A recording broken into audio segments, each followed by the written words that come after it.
It's a pleasure this morning to introduce our speaker to you, Dr. Vincent Bacote, Professor of Theology and the Director of the Center for Applied Christian Ethics at Wheaton College. Vince has written some books, one, Reckoning with Race and Performing the Good News in Search of a Better Evangelical Theology in 2020.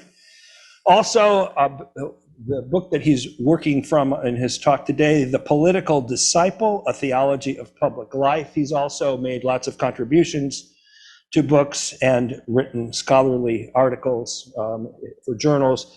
He was an assistant theology editor for Christianity Today magazine and is a regular columnist in a variety of Christian publications. Perhaps more interesting to you is he's an avid tennis player. I think he might have played in college. It sounds like nope, but we're certainly playing in college. An occasional bass guitarist, if we would have known the 8:45 service today, I don't know. And interestingly, an incessantly curious person. Vince lives in the Chicago area with his family. He grew up, though, here in Prince George's County. He received his BA from the Citadel, the Master of Divinity degree from Trinity Evangelical Divinity School, and the MPhil and PhD from Drew University. How do we follow Jesus as faithful disciples in a polarized and politicized era? Faithfulness to God, service in the church and world requires a certain kind of discipleship that would be characterized by commitments to, well, among other things, internal transformation, service in the world, part of that unique Christian identity that we're all called to. Our beliefs ought to lead us to a thirst for wisdom as we consider how to engage the world around us, including challenging issues. Well, today's Juneteenth, right? Race, justice. And so we're looking forward to what you have to say and to engaging you. Welcome. Glad you're here.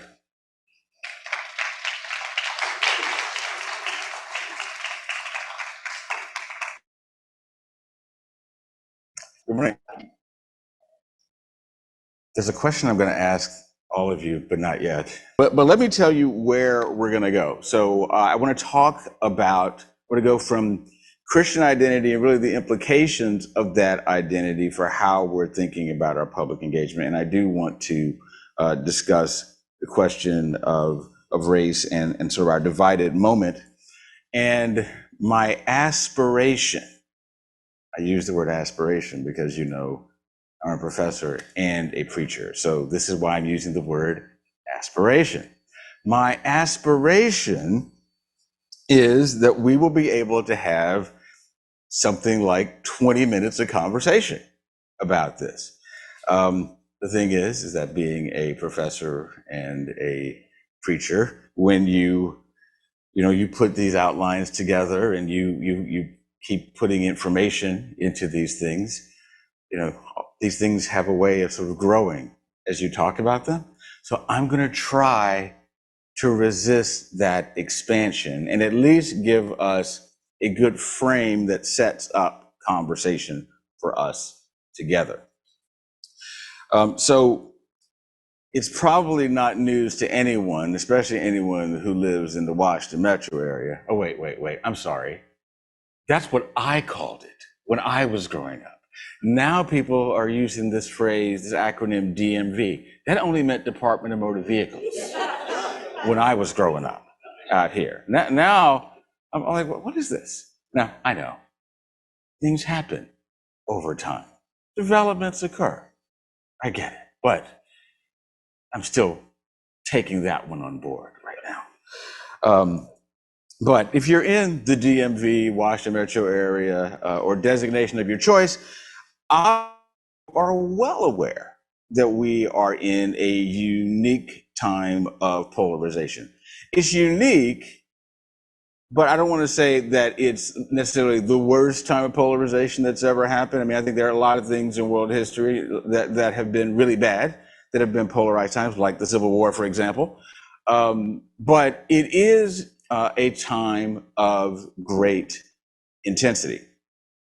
And the thing that I want to hopefully suggest by the time we get to the end is that actually though it is this time of ferment and negative fervor in many ways, it is also a time of great Christian opportunity, a great opportunity for Christian witness.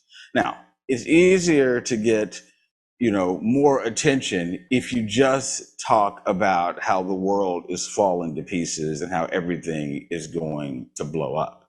But if you're a Christian, I don't believe that that is the only way that you should be talking about the state of affairs, because it's not all that there is to the state of affairs, all that there is to the way that we should see the moment that we're in, if you're a Christian.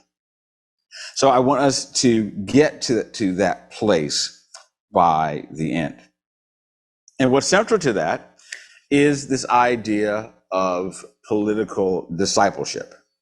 So I am going to go ahead and do this survey question now, actually, because I think there's enough people here. So here's the question. When we think about who we are as a Christian, I'm going to ask you about certain labels, and I want you to raise your hand when I say a label that is the one you use most often. In other words, if somebody asks you who you are in terms of your Christian identity, what do you say? Or what are you most likely to say? All right. So who uses the word Christian most likely? Just raise your hand if that's the word you use. Okay. Who uses the word Presbyterian most often? Oh, now that's interesting, being where we are. All right. Does anyone use the word Reformed? Wait. Okay. All right. Does anyone use the word Protestant? Okay. Did anyone use anything like another denominational identity? I know we're a National Presbyterian Church, but maybe, you're hanging out here and you're like, well, really, I'm a Baptist or a Lutheran or something like that. Oh, there it is. What's that? Okay. All right. Okay. There it is. I thought I should ask about that just in case. Does anyone use a designation? Now, the designation I'm about to use is one that is like a ship that's been hit by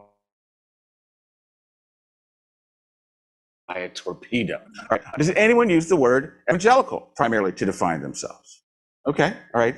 I use that word too. That's it takes bravery to do that right now because it seems to be inviting certain perceptions. Although there's also an opportunity with those perceptions. All right, does anyone use a phrase like follower of Jesus to describe themselves? Okay, all right, okay, all right. And then there's this one. How many of you, the word you use the most is disciple? We got 2. Okay, all right. Now, my point is not to cast aspersions on people that didn't use the word disciple, right? But to make this observation. You get to the end of the book of Matthew. And at the end of the book of Matthew, there's this text, Matthew 28, 18 to 20, that some people call the Great Commission.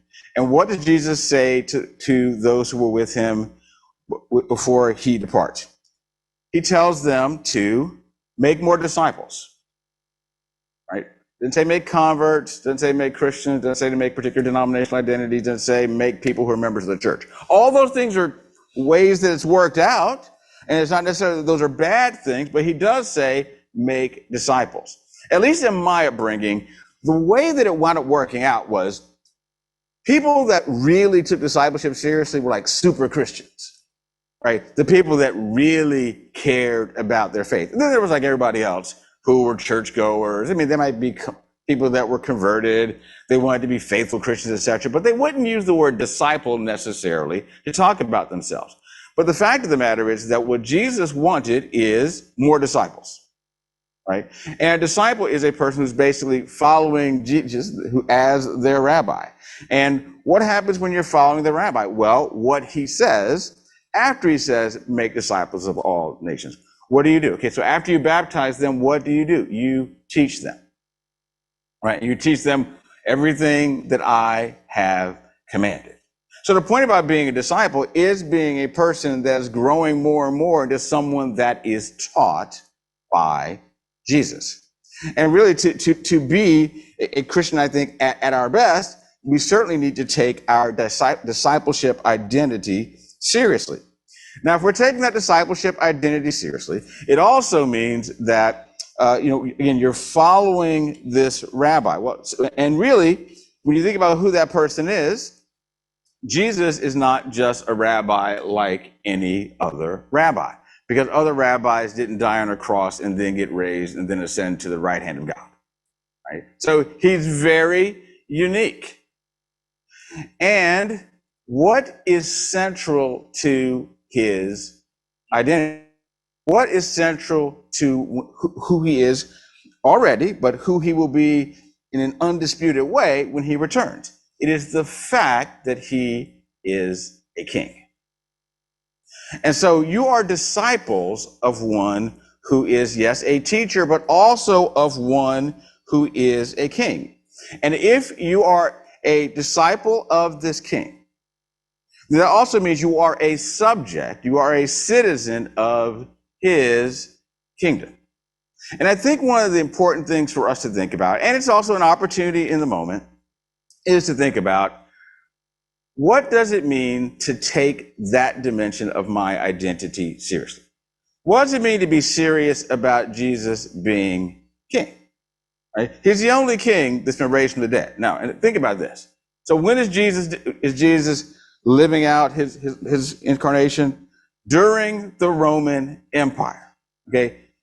Lots of emperors came and went, and they're all still in the grave.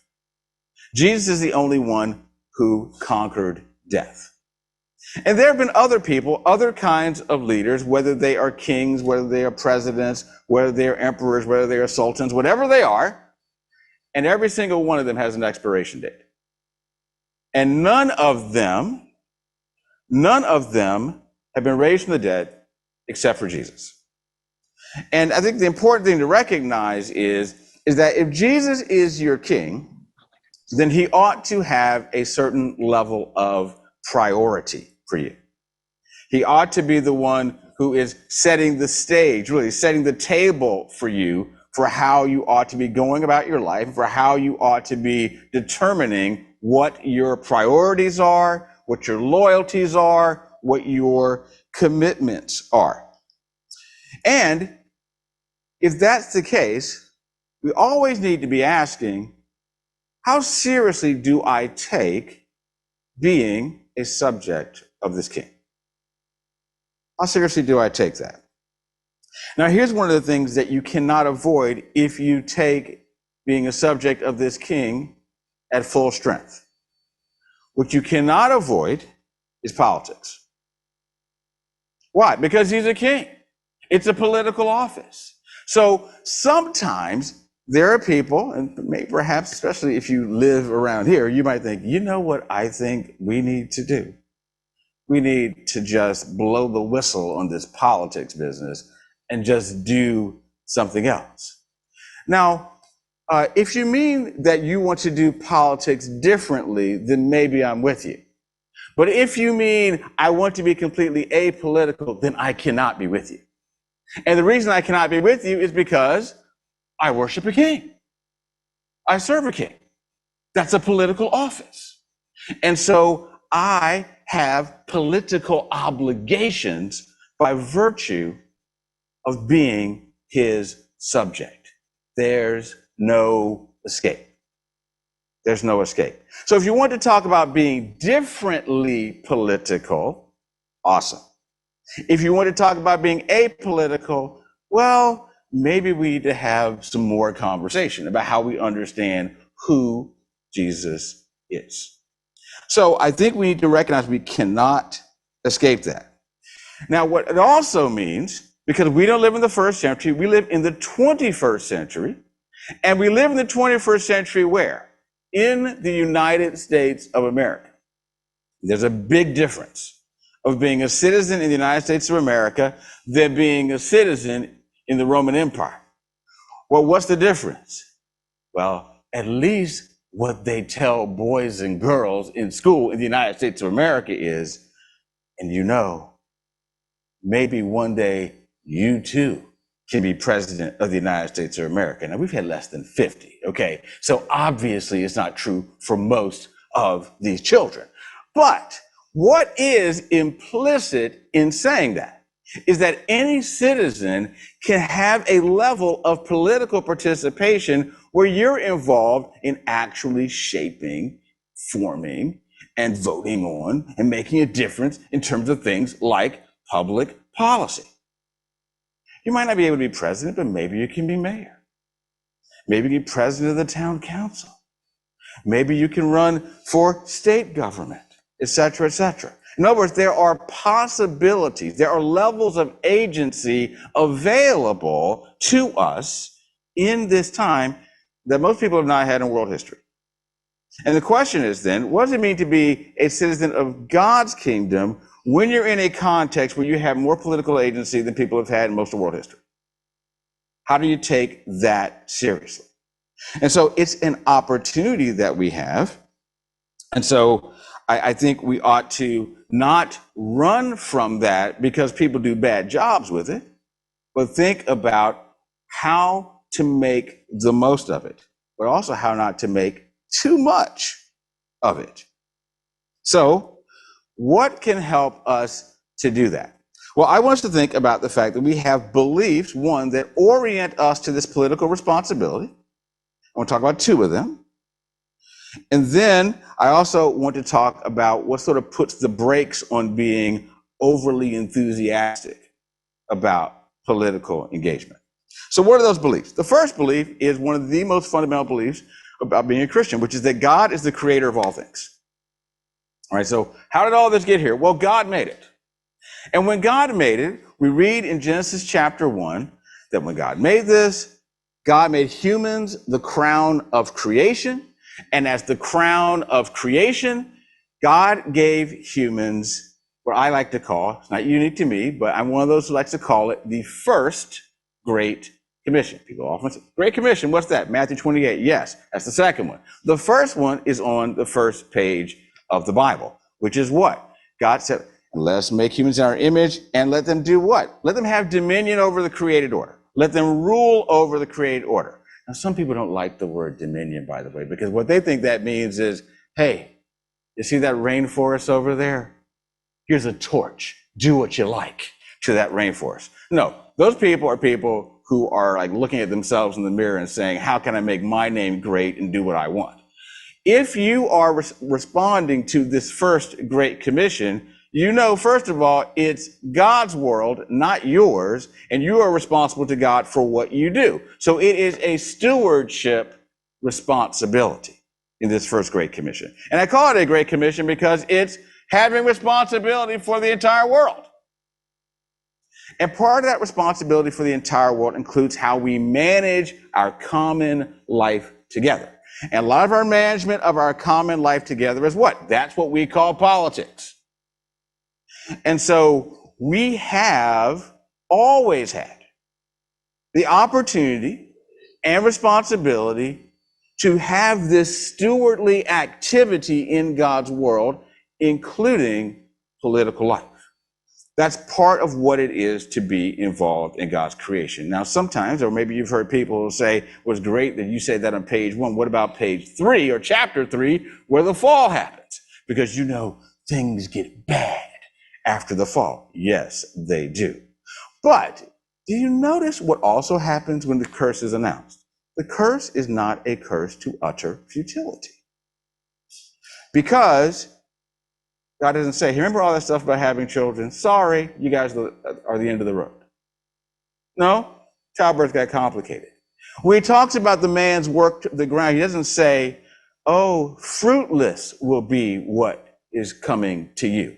No, that's not what's coming to you. What's coming to you is not only fruit, but also complications, also weeds. The point being is that the fall introduces complication, not utter futility. So the task remains, but you should expect complication as part of that. So creation is really important because it tells us that from the beginning, God has wanted people to be managing his world, and that includes political life. So creation is the first doctrine. The second doctrine is redemption. And here's what's important about this. Sometimes the way that people learn about the Christian faith, they learn that redemption is really kind of an escape from creation, or in some way dissonant with or in tension with creation. It really isn't. And here's what can help us recognize that, is the fact that Jesus, who is incarnate in the flesh, identifying with humanity, he's the one that's the Redeemer. So the fact that he is incarnate itself tells you that God cares about what he has made. Otherwise, we ought to be Gnostics, immaterial people trying to escape material life.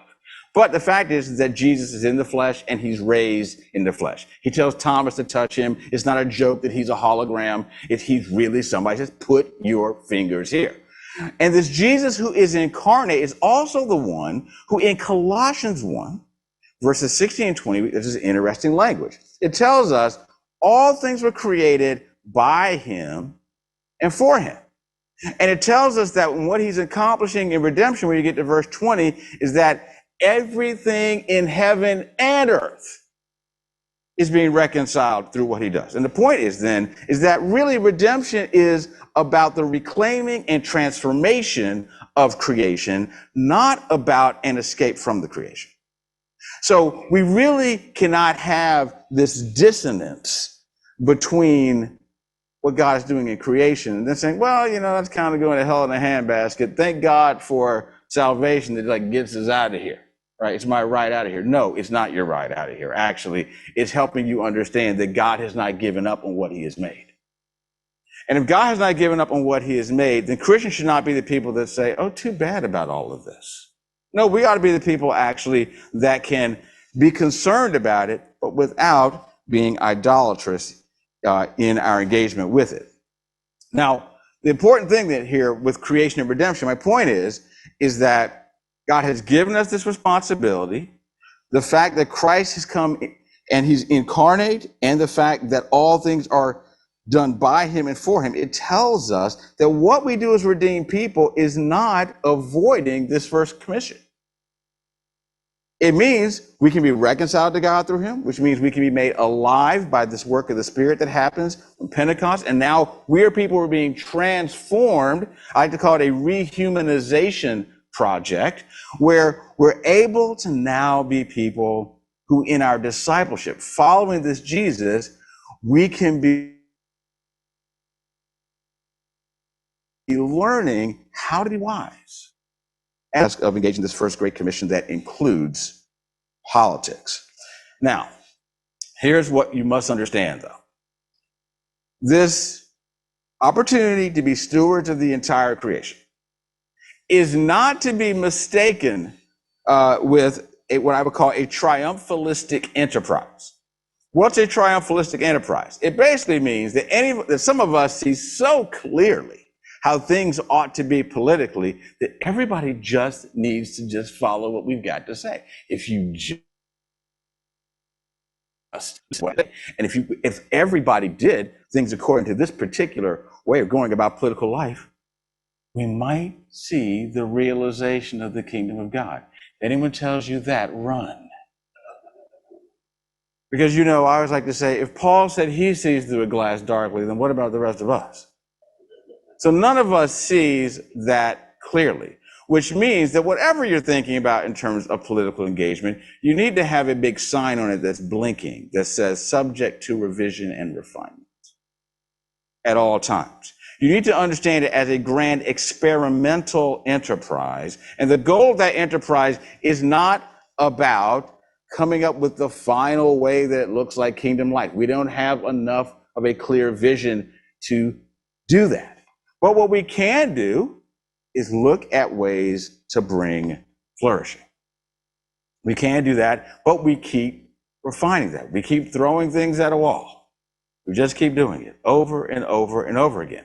But we have to have enough humility to recognize that the best things that we will do will be quite partial. And they will never be fully establishing the kingdom. And the thing is, that ought to be a relief. Because the pressure is not on you to be the one that makes everything look just like it's supposed to be in the realized kingdom of God. None of us has that clarity of vision. We have enough guidance about seeking the good for all people and then trying to discern what that is. But saying exactly what it's going to be on the other side, again, if somebody tells you that that's what it's about, run for your life. So it's not a triumphalistic pursuit. It is a ongoing experimental enterprise where you're always refining. And it's okay that you're always refining. Keep at it. That's the thing.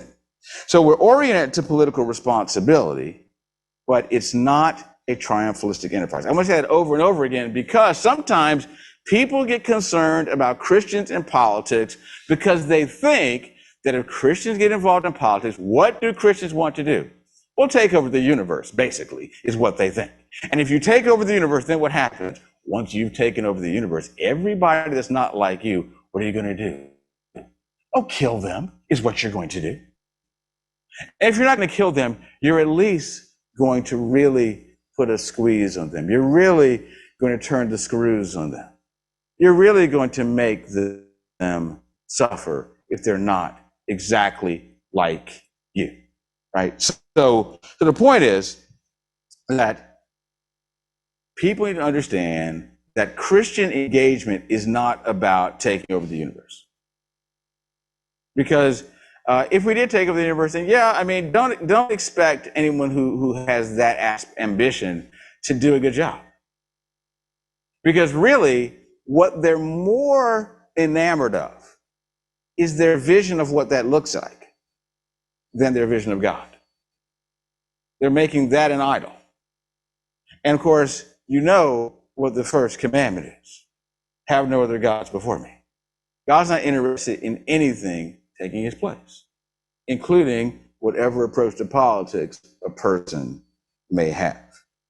So, let's be about that business, but it's an experiment. Two things I want to say that should help guide us as we do it. And that it's really fundamental, but it's important. And one I've already suggested.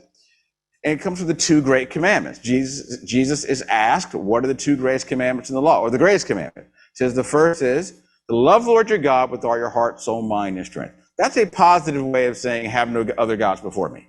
Because if you love God with everything, there's no space for idols. God's number one. End of story. If God is really number one, and this goes back to connecting with Jesus being a king and what it means for him to be number one and for him to be the one that sets your priorities.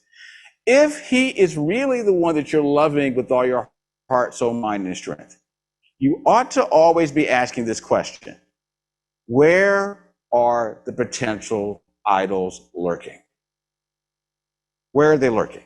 Because there's all kinds of ways where things that God has made, they start looking kind of nice to us. And when they look kind of nice to us, we go, it really is nice. And I really like it. And then liking it strangely morphs into worshiping it.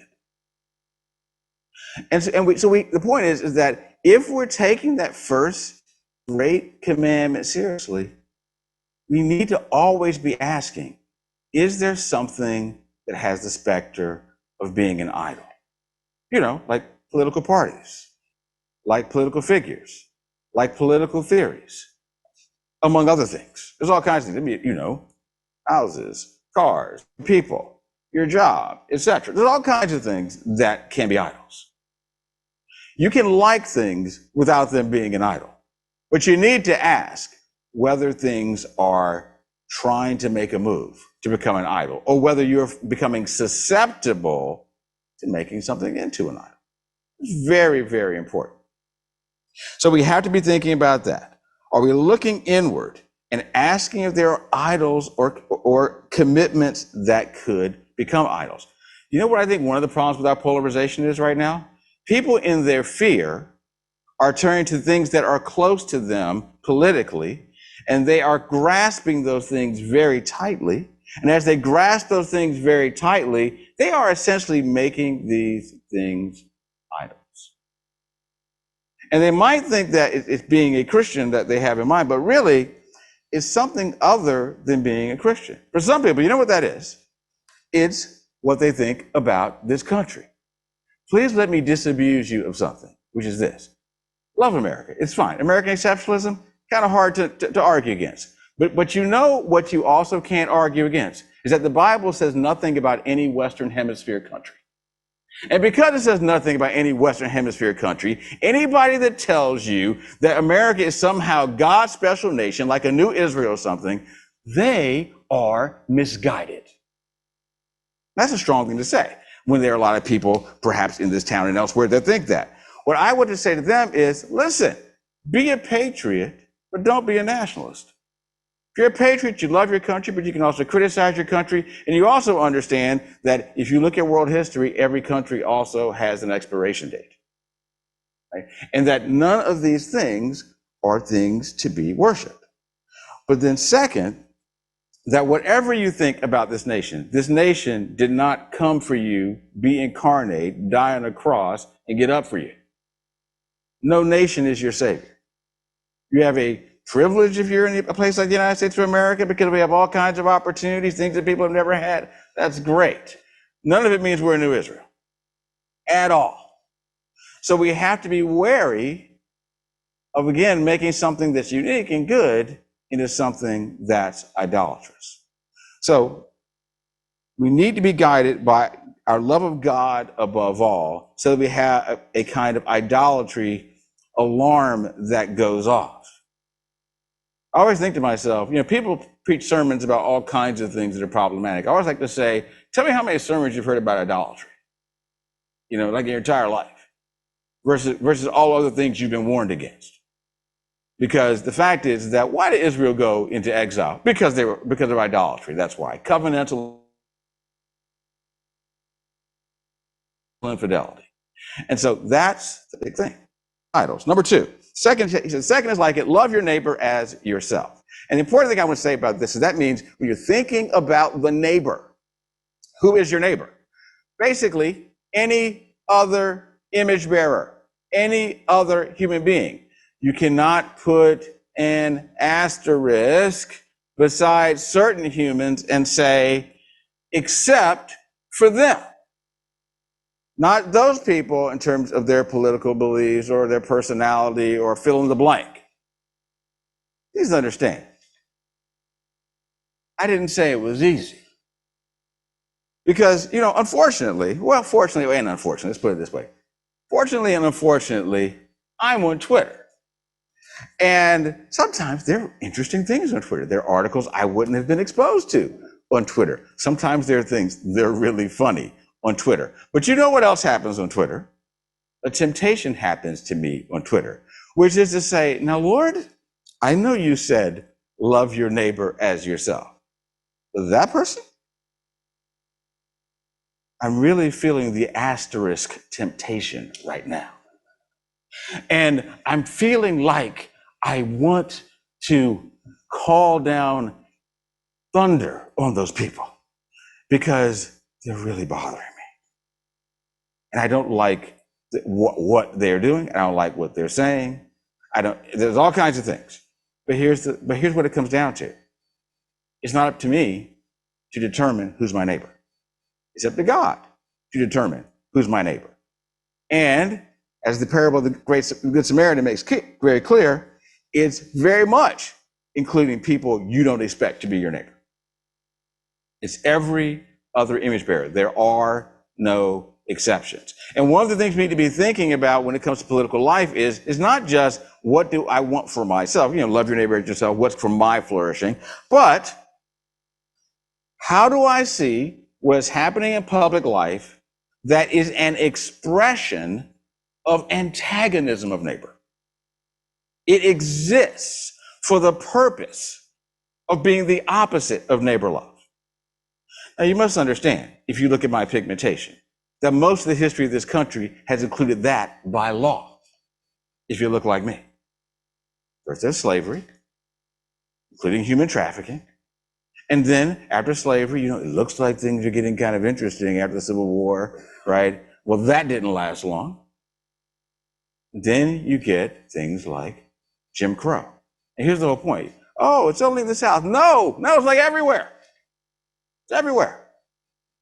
Everywhere. I mean, just read what people think is okay to say and okay to do.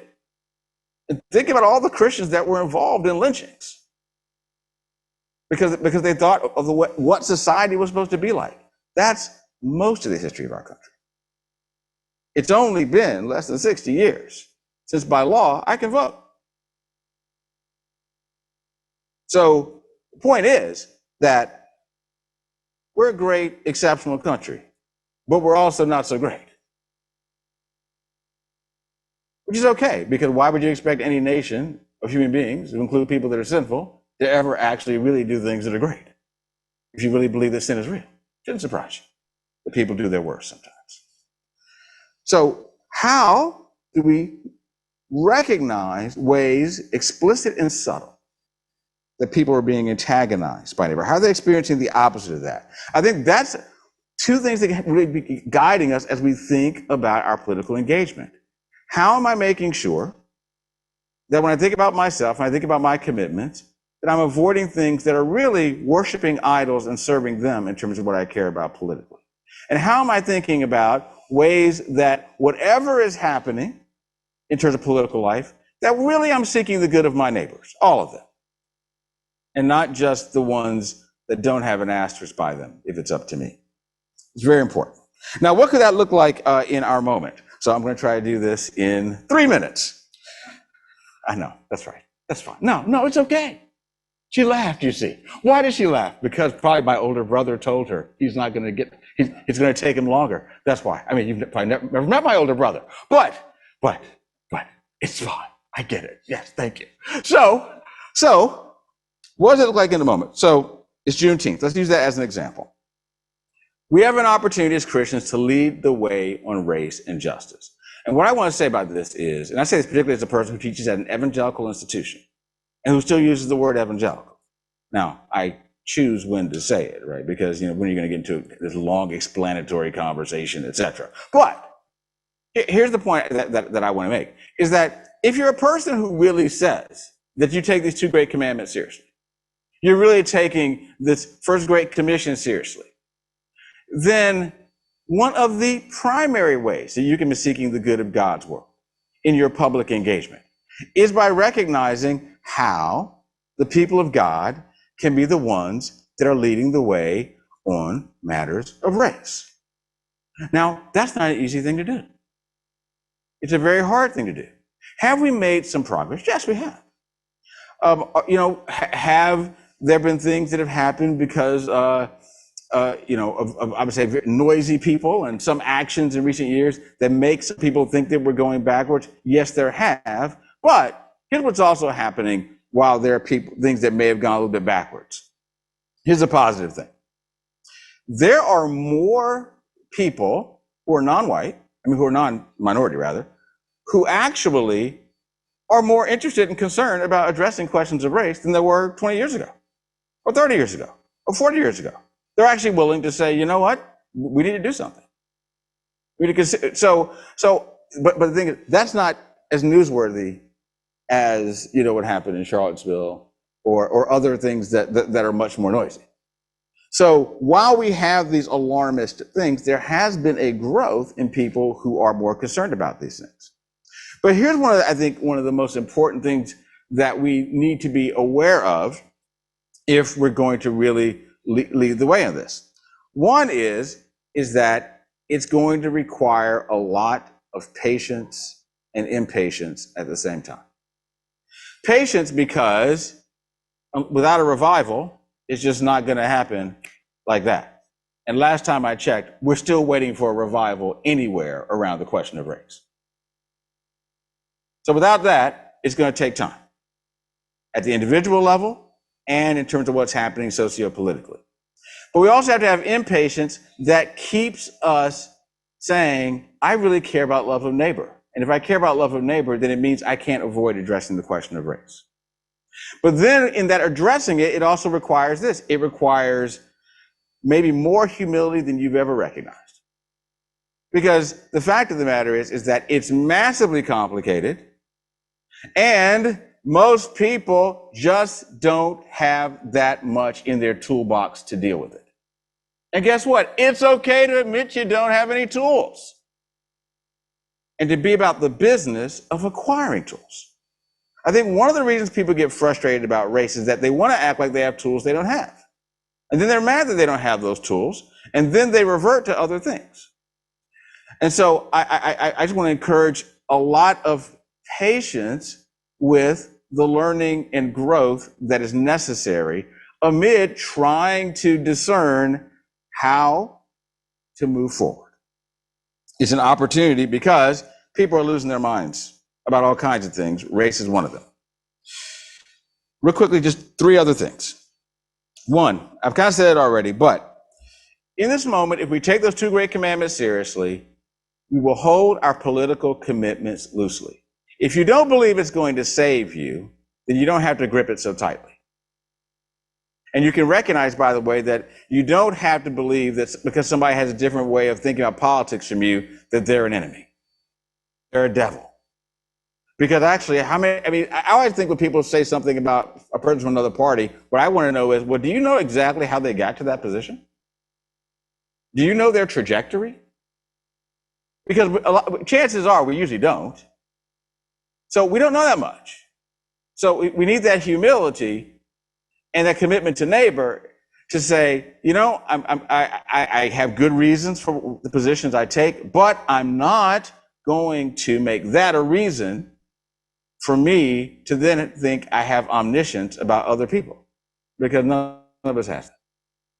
None of us has that. So I'm going to hold mine loosely, but I'm going to hold them, and I'm going to do my best to try to humbly learn with others.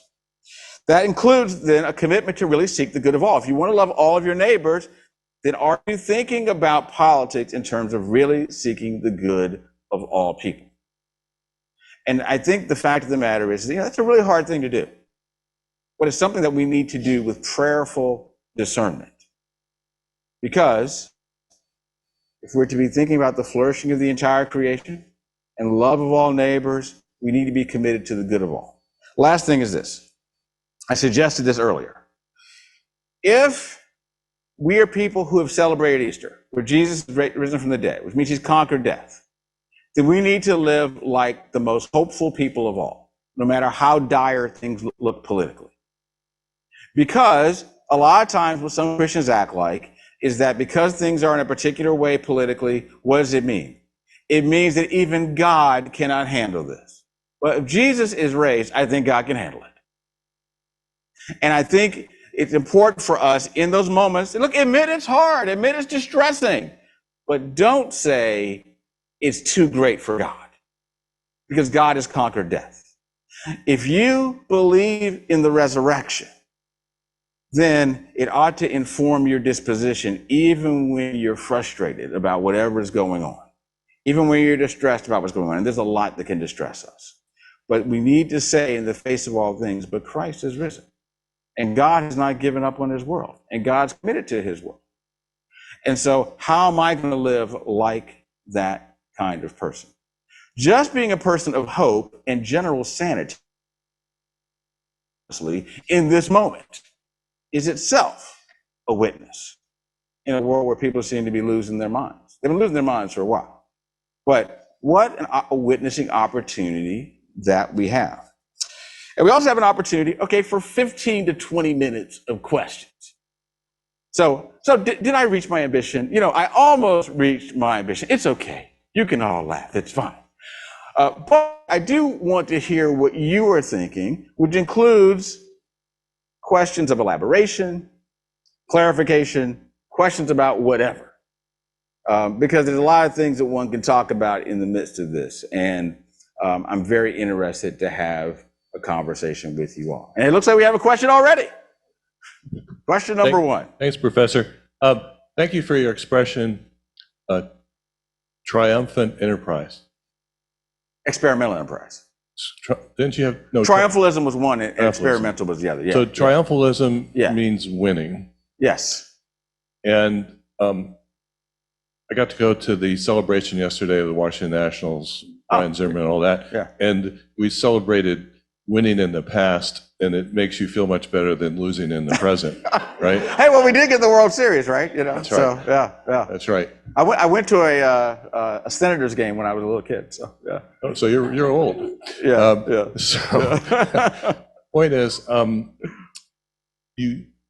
there's a lack of humility in maybe religion as well as politics.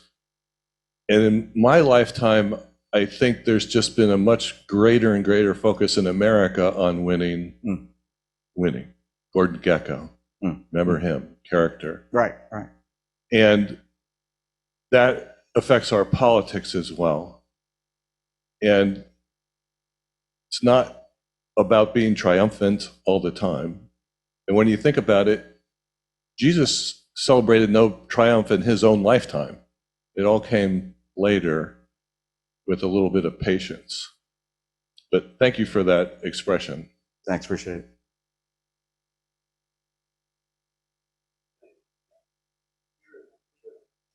By the way, when he's running around, can I just say, because I'm thinking about Phil Donahue, you know, because he would, you know, which, you know. So anyway. Okay, would you elaborate a little bit more on your statement that leading the way on race and justice Yes. requires a revival? Would you explain more what you mean by a Sure, revival? Sure. Well, no, I wasn't saying it requires a revival. I was saying unless we had one, that's why we need patience. Because if we have a revival, when revivals have happened, there is around some particular thing a great collective sense among a group of people about a need to turn to God, but also to change people's disposition towards God and towards something else.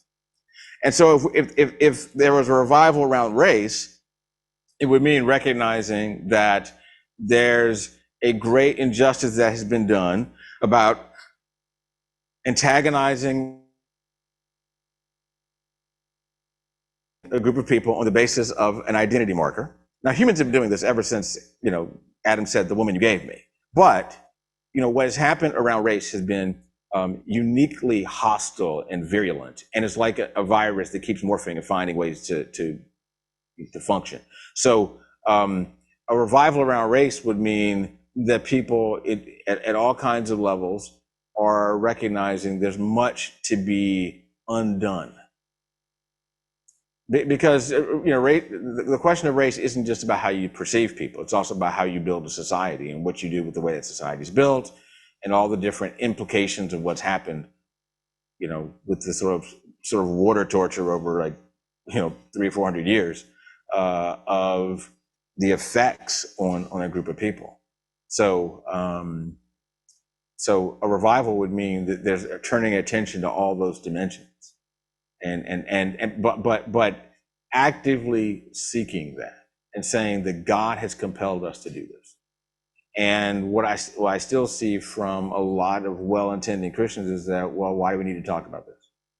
To which I would want to say, you think minorities want to talk about race all the time? They would rather not. They would rather just have the entire flourishing that supposedly is theirs as part of being the United States of America. But they weren't the ones that introduced the modern concept of race. Right, so it's like this line in the movie Malcolm X. You know, we didn't land on Plymouth Rock. Plymouth Rock landed on us. Right. So if you're the victim of something, you know, I mean, am I supposed to not say that there's something happening to me that has to do with pain and distress? So if I talk about that, the problem's with me. I didn't start the problem. I'm just trying to talk about trying to live.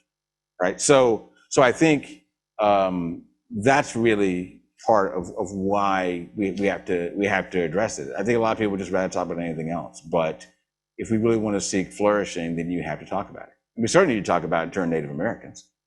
You really want to talk about something people don't talk about. You know, it's like, oh yeah, right, a Holocaust on these shores. So there's work to do. But I'm not pessimistic because I believe, you know, in the resurrection. I believe in Pentecost. Yes. By Andy Stanley, which, despite its catchy title, Yeah. Not in It to Win It, Yeah. I think is a thoughtful book. and Yeah. he's the founder of a large evangelical church. Yeah, he's Charles Stanley's son. Yeah. Right, Yeah. and been under pressure for the Yeah. last couple of years Yeah. to take sides Yeah. in the political debate. But Right. one of his theses in the book is, if we follow the Great Commission, Mhm. and we take sides, we lose half our audience, Mhm. half of the people that we might be talking to. And but the church is divided Yes.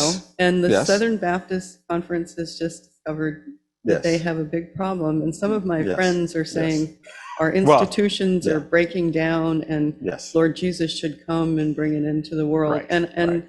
I say, well, you can't get to forgiveness without going Right. through repentance. Yeah. And that's what I don't want to try and preach to them, but Yeah, yeah. with your final comments, I think that you're optimistic about future. But I'm a realist and an optimist. Yes. how are you feeling about the division in the church at this point? Yeah. First up, by the way, just real quickly, if anybody says to you, wow, I think all this stuff is happening, Jesus is going to come back, it's like, but he didn't come back during slavery and Jim Crow.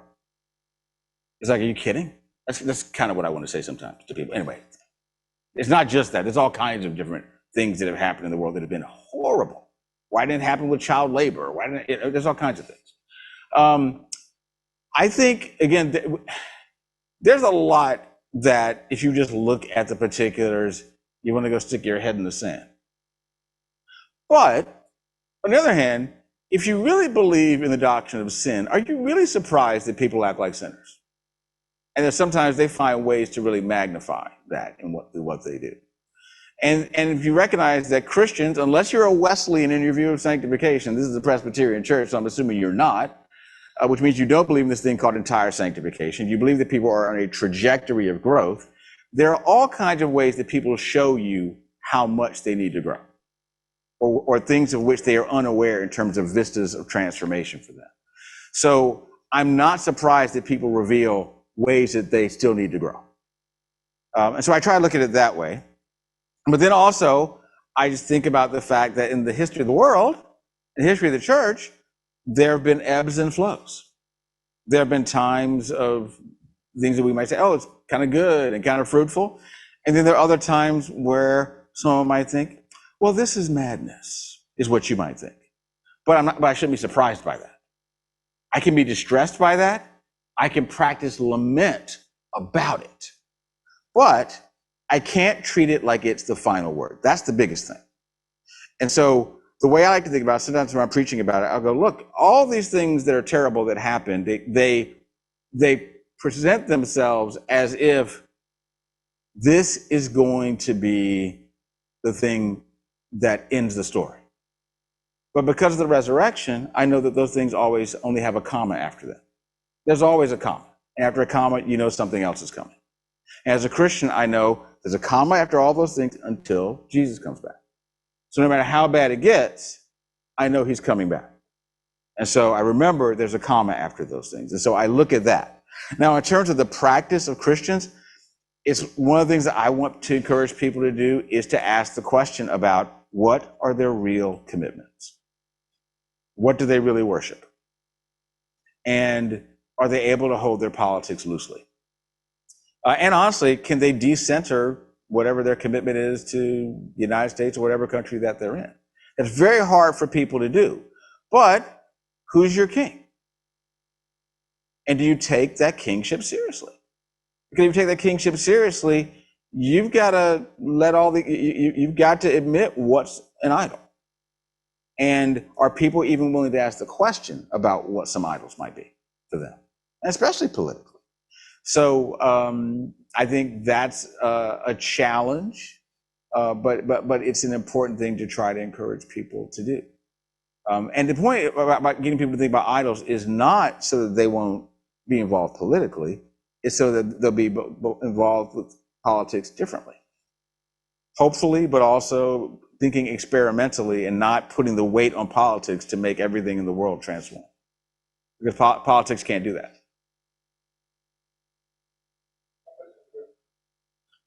Yeah, thanks. Thanks for the talk. I really think it's helpful to frame this in the concept of idolatry. And I think in my own culture, the idols we're tempted by, things like career or our kids' sports teams or possessions or experiences.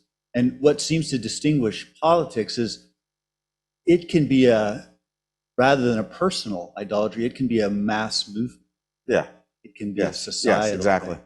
Exactly. So we're very ginger to rebuke or call out each other on our personal idolatry. Mhm. But do we have a different responsibility in something like politics, which can have a more broader societal?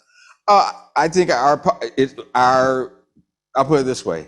If we are disciples of Jesus, then we need to be asking, what does faithfulness to my king require when it comes to whatever is happening politically? And if I am in a position to be able to encourage people, on the one hand, as First Peter tells us, look, be a good citizen, be a great citizen. But you're also told not to worship any other gods. And so if Jesus is your king, and if you're first a citizen of his kingdom, then how is that making a difference for the kind of citizen you are wherever you are? And is it making a difference? And it should be making in terms of really, again, us being people that don't expect any of the kingdoms of this world to establish God's kingdom. There are places where we can, I think, provide glimpses of kingdom reality through sometimes even, public policies maybe can do that. But I don't put politics in a position of saving anything. And I think that one of the things that has happened in recent years is that for a lot of people, politics has almost a religious type of identity for them. And I think that question needs to be asked. Is it having a religious kind of identity for someone? Because it should not. Because, again, it's like when I think about when people, one of the problems of being a superpower, which we are, is that you can think the Christians in the other world should only care about our political ends because it's good for everybody else, whatever happens in the United States of America. We don't even think about what other Christians should care about, right? And I think if we're willing to say, I need to care about what's happening here, but I really need to care about what's happening everywhere. And am I thinking about, the ways that politics does some good things, but it can never do everything? And am I being tempted to somehow believe it really can? We all know this, that whenever campaign season rolls around, I saw some signs like there's a mayoral campaign going on right now. It's for governor in Illinois. At whatever level it is, sometimes what politicians do is they really do promise a kind of eschatological, accomplishment if they get elected. If you vote for me and I get in office, what will happen? Well, the kingdom of God. That's what will happen. And of course, what happens with every political figure that gets elected, no matter what promises they make? People actually sometimes buy this eschatological advertising, and then they're thinking, you said you were bringing the kingdom. I can't believe it. It's like, why'd you believe it in the first place if you're a Christian? Because no human being is going to deliver that. So we have to encourage each other to, on the one hand, not get out of politics, but to think about doing it wisely and with humility, but also not to make too much of it. That's why I keep using this word, saying that it's experimental. Because if you're experimenting with something, you're trying stuff out. And the stakes are in a way lower. Because that even the best thing that you do, you're still going to have to go back to the drawing board. And if you're thinking about it that way, then I think we can have political involvement, and it doesn't have to be becoming something that's the kind of, I think, negative mass movement that you're talking about. But again, I want to say that whatever cautions we have about politics, it is important to understand it is a very unique time in world history where people in the world have political agency. Because in most of world history, it's been very top down. There's like a certain group of people, they've got all the power, et cetera, and you're their subject. Whereas if you're in the United States of America, at least at the local level, you show up at the school board meeting. Now, I realize not to talk about CRT or social emotional learning, okay? Not to talk about that, right? But just in terms of everything overall that's happening with education, or show up to the town, you know, what's happening at town hall, et cetera. Those things are possibilities for people. You don't have to run for office, but you can be attentive to what is going on and have some little commitment, some little participation. So I think that's a unique opportunity that we have to try to think about how we can bring good to the world. So thanks. Great to be with you all. Vince, thank you. Please join me as we have a word of prayer. Gracious God, we are your disciples, and we are part of a country, and we live in places that you have placed us and that you call us to be strategic for the kingdom of God in. So would you grant us grace and wisdom to know how to care, but to hold loosely those things which are not ultimate, and to firmly fix ourselves to you, Lord. You are the pioneer and perfecter of our faith, and so might we follow you as your disciples, even where it comes into politics. Thank you for Vince, for his ministry. Would you bless him in his teaching and in his leadership at Wheaton, and be with all of us as we seek to be your faithful followers together. Following Jesus Christ, in whose name we pray. Amen. Thank you all. We'll see you next time.